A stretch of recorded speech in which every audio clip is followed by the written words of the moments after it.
కరీంనగర్ జిల్లా జమ్మికుంట మండలం విలాసాగర్ లో గ్రామంలో కాటన్ సెర్చ్ నిర్వహించారు. స్పెషల్ ప్రొటెక్షన్ ఫోర్స్ తో కలిసి పోలీసులు గ్రామంలో తనిఖీ చేశారు. ఎలాంటి అనుమతి లేకుండా అక్రమంగా ఇసుక తరలిస్తున్న 30 ట్రాక్టర్లను స్వాధీనం చేసుకున్నారు.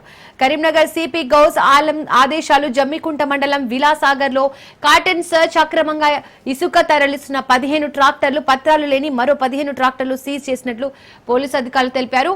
జిల్లాలో మానేరు వెంబడి అక్రమ ఇసుక రవాణా యథేచ్ఛగా సాగుతోంది. రాత్రిళ్లు హై స్పీడ్ తో వెళ్తున్న ట్రాక్టర్లతో ప్రమాదాలు జరుగుతున్నాయి. హెవీ లోడ్ తో వెళ్తున్న ఇసుక ట్రాక్టర్లు ఇసుక లారీలతో రోడ్లు పాడైపోతున్నాయి. దీంతో స్థానికంగా ప్రజల నుండి తీవ్ర వ్యతిరేకత వస్తోంది. లోకల్ పోలీసులు, రెవెన్యూ, స్థానిక రాజకీయ నాయకులు ఇసుక మాఫియా వారితో చేతులు కలిపి ఇసుక అక్రమ రవాణాకు సహకరిస్తున్నారనే ఆరోపణలు వస్తున్నాయి. కాటన్ సెర్చ్ సమయాల్లో 1-2 రోజులు ఇసుక రవాణా ఆపుతున్న ట్రాక్టర్ యజమానులు మళ్లీ పరిస్థితి సద్దుమణిగాక మళ్లీ యథావిధిగా బిజినెస్ చేసుకుంటున్నారని లోకల్ గా పరిస్థితిని గమనిస్తున్న చోటా మోటా లీడర్లు అంటున్నారు.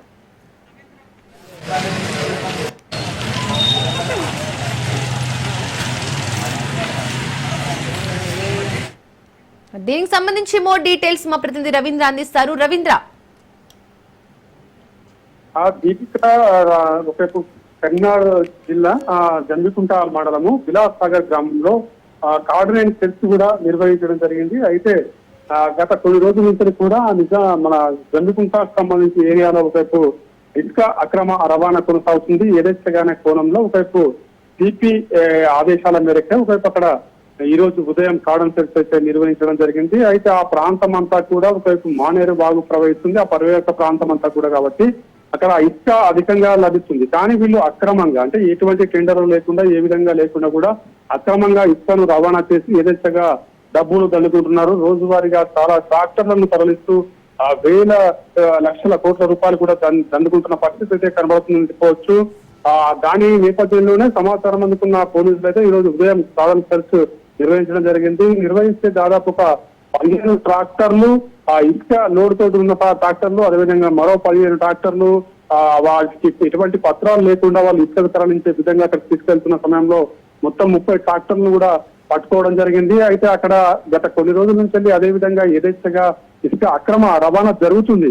కానీ మొదటి నుంచి ఇప్పటి వరకు అక్కడ దృష్టి సారించక ఈ రోజు మాత్రం ఉదయం వేళలో సడన్లీ వెళ్లి కార్డన్ సెర్చ్ చేయడంతో కూడా ఈ అక్రమ ఇసుక రవాణా జరుగుతున్న ట్రాక్టర్లను పట్టుకుని సీజ్ చేయడం జరిగింది. ఆ సీజ్ చేసిన అనంతరం కూడా వాటిని పోలీస్ స్టేషన్ అయితే తరలించారు. మరి అక్రమ ఇసుక రవాణాను నిర్మూలించే దిశగా మాత్రం వెళ్తానని అక్కడ ఏసీపీ మాధవి చెప్తున్న పరిస్థితి అయితే కనబడుతుందని చెప్పొచ్చు. అదే విధంగా ఎవరైనా అక్రమంగా ఇసుక నిల్వలు ఉన్నా కానీ వాటిని స్వాధీనం చేసుకోవడం జరుగుతుంది. వాళ్ళపైన కేసులు కూడా నమోదు చేస్తామని స్పష్టంగా అక్కడ మాధవి కూడా చెప్పిన పరిస్థితులు అయితే తెలుస్తున్నాయని చెప్పొచ్చు. Deepika, thank you Ravindra.